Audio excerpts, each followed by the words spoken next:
जय हिंद श्रव्य दृश्य तरंगों द्वारा जुड़ने वाले एवं व्यक्तित्व की उदारता एवं भव्यता की ओर अग्रसर होने वाले युवा क्रांतिकारी वर्ग कैसे हैं। आशा करता हूं कि आप स्वस्थ सजग व सक्रिय होंगे।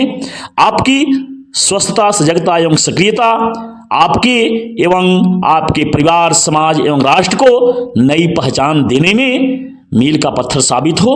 इसी उम्मीद रूपी नौका पर सवार होकर तथ्यों के महासागर में तथ्य तरंग के अंतर्गत हार्दिक स्वागत करते हुए आज उस बेशकीमती तथ्य से जुड़ते हैं जो कि सामान्य ज्ञान से संबंधित है और वह बहुत ही महत्वपूर्ण तथ्य है जो कि जुड़ा हुआ है विज्ञान से, अर्थात जीव विज्ञान वनस्पति विज्ञान से संबंधित जीएस प्रश्न जो कि परीक्षा में आते हैं उससे आप जुड़ेंगे।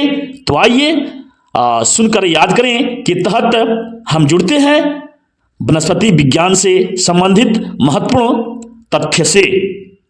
प्रश्न है कि वनस्पति विज्ञान का साधारण तौर पर स्वीकार किए जाने वाला वर्गीकरण किस वैज्ञानिक द्वारा प्रस्तुत किया गया है। प्रश्न एक बार पुनः कि वनस्पति विज्ञान का साधारण तौर पर स्वीकार किया जाने वाला वर्गीकरण किस वैज्ञानिक के द्वारा प्रस्तुत किया गया है। उत्तर है एकलर के द्वारा, अर्थात एकलर ने वनस्पति विज्ञान का साधारण तौर पर स्वीकार किया जाने वाला वर्गीकरण प्रस्तुत किया है। दूसरा प्रश्न है कि वह कौन सी रचना है जिसे जीवन की संरचनात्मक एवं क्रियात्मक इकाई कहते हैं। यानी जीवन की संरचनात्मक एवं क्रियात्मक इकाई क्या है। उत्तर है कोशिका। अगला प्रश्न है कि कोशिका की खोज किस वैज्ञानिक ने की थी। उत्तर है रॉबर्ट हुक ने। अगला प्रश्न है कि सबसे छोटी कोशिका किसकी होती है। सबसे छोटी कोशिका किसकी होती है। उत्तर है माइकोप्लाज्म गैलीसेप्टिकस। माइकोप्लाज्म गैलीसेप्टिकस की कोशिका सबसे छोटी होती है। प्रश्न है कि जीवों में अत्यधिक विविधता का कारण क्या है। जीवों में अत्यधिक विविधता का कारण क्या है। उत्तर है उत्परिवर्तन। अगला प्रश्न है कि जंतु कोशिका पादप कोशिका से कैसे भिन्न होती है। यह पादप कोशिका जंतु कोशिका से भिन्न है, इसका कारण क्या है। इसका उत्तर है कि कोशिका भित्ति के कारण ही पादप कोशिका जंतु कोशिका से भिन्न होती है। अगला प्रश्न है कि किस कोशिकांग को आत्महत्या की थैली कहा जाता है। बहुत ही महत्वपूर्ण प्रश्न है जो कि कई बार परीक्षा में आया हुआ प्रश्न है कि किस कोशिकांग को आत्महत्या की थैली कहते हैं। उत्तर है लाइसोसोम, अर्थात लाइसोसोम को आत्महत्या की थैली के नाम से जाना जाता है। अगला प्रश्न है कि यूकेरियोटिक कोशिका की कोशिका भित्ति किस पदार्थ की बनी होती है। यूकेरियोटिक कोशिका की कोशिका भित्ति किस पदार्थ से बनी होती है। उत्तर है सेल्यूलोज।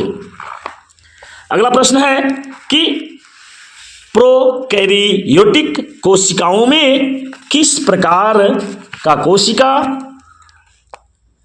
विभाजन पाया जाता है। प्रश्न एक बार पुनः कि प्रोकैरियोटिक कोशिकाओं में किस प्रकार का कोशिका विभाजन पाया जाता है। उत्तर है असूची विभाजन। अगला प्रश्न है कि क्रोमोसोम की खोज किस वैज्ञानिक ने की थी। यह भी बहुत ही महत्वपूर्ण प्रश्न है जो कि परीक्षा में आया हुआ है कि क्रोमोसोम की खोज किस वैज्ञानिक ने की थी। उत्तर है वाल्डेयर। अगला प्रश्न है कि प्रोटीन संश्लेषण की क्रिया में कौन सा कोशिकांग भाग लेता है। प्रोटीन संश्लेषण की क्रिया में कौन सा कोशिकांग भाग लेता है। उत्तर है कि राइबोसोम, अर्थात राइबोसोम प्रोटीन संश्लेषण की क्रिया में भाग लेता है। कोशिका विभाजन की खोज सर्वप्रथम किस वैज्ञानिक ने की थी। प्रश्न है कि कोशिका विभाजन की खोज सर्वप्रथम किस वैज्ञानिक द्वारा की गई। उत्तर है फ्लेमिंग के द्वारा। अगला प्रश्न है कि समसूत्री विभाजन किन कोशिकाओं में पाया जाता है?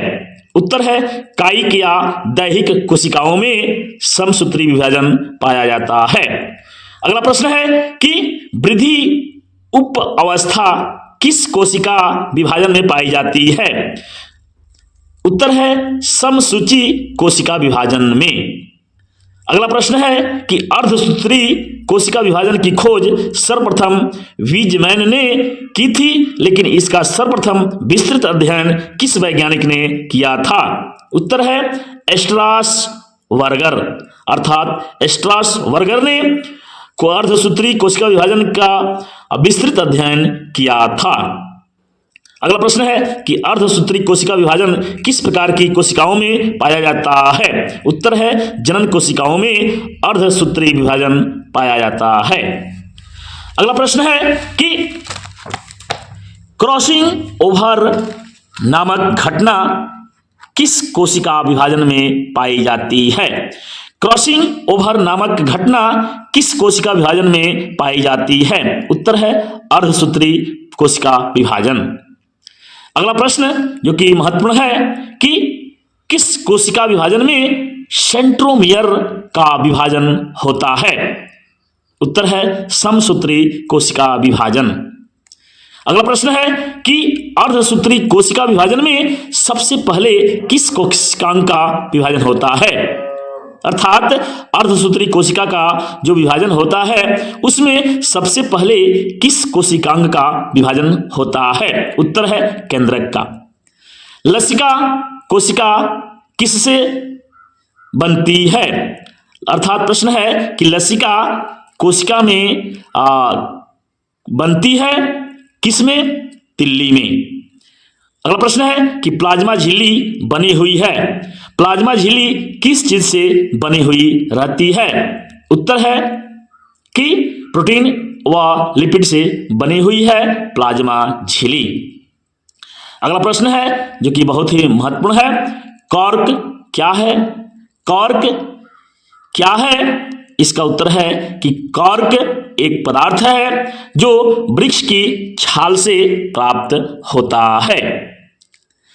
कोशिका की सबसे बाहरी परत प्लाज्मा झिल्ली है जो कोशिका के घटकों को बाहरी पर्यावरण से अलग करती है। यही पदार्थों को अंदर या बाहर आने जाने वाले से रोकती है।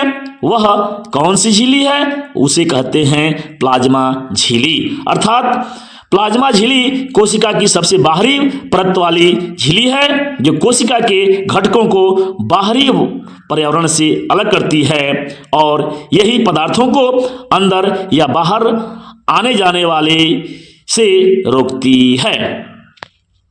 अगला प्रश्न है कि अमीबा की कोशिका की विशिष्टता क्या है? अमीबा की कोशिका की विशिष्टता क्या है? बहुत ही महत्वपूर्ण प्रश्न है कि अमीबा की कोशिका की विशिष्टता क्या है? इसका उत्तर है कि वह अपना आकार बदलती रहती है। अगला प्रश्न है कि कोशिका में केंद्रक किसने और कब खोज किया? बहुत ही महत्वपूर्ण तथ्य है कि कोशिका में केंद्रक किसने और कब खोज किया? उत्तर है रॉबर्ट ब्राउन ने सन 1831 ईस्वी में खोज किया। अर्थात कोशिका में केंद्रक का खोज रॉबर्ट ब्राउन ने किया और 1831 ईस्वी में किया।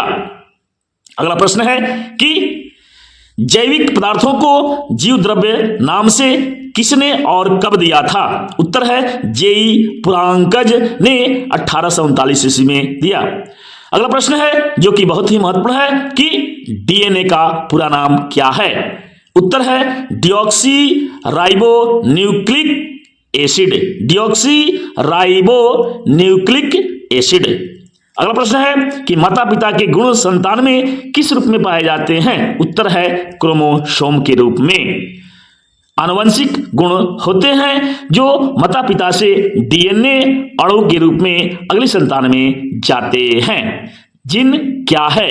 प्रश्न है कि जीन क्या है? उत्तर है कि डीएनए के क्रियात्मक खंडन को ही जीन कहते हैं। अगला प्रश्न है कि कोशिका द्रव्य क्या है? कोशिका द्रव्य क्या है?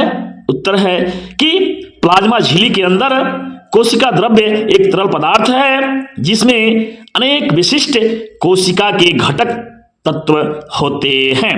कोशिका द्रव्य तथा केंद्रक को मिलाकर जीव द्रव्य बनता है।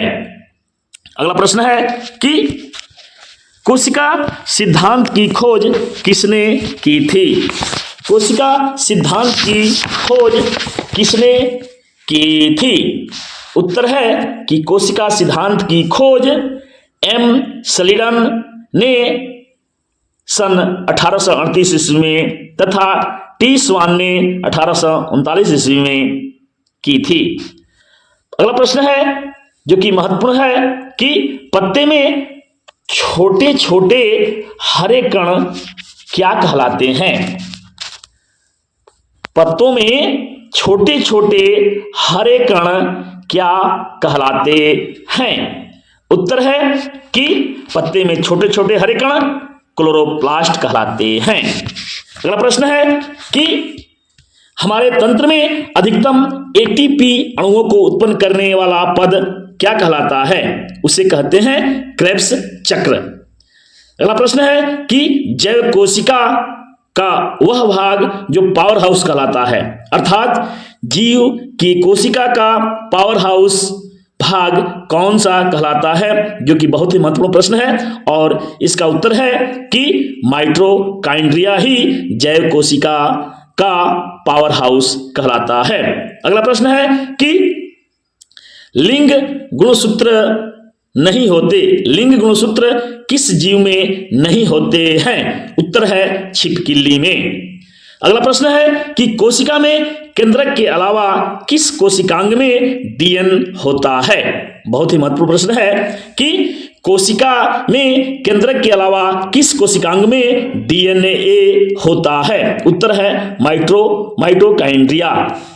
तो इस प्रकार आप जीव विज्ञान के तहत वनस्पति विज्ञान से संबंधित महत्वपूर्ण प्रश्न सुने जो कि परीक्षा के लिए वस्तुनिष्ठ प्रश्न है, बहुत ही उपयोगी हैं। आपको कैसे लगा?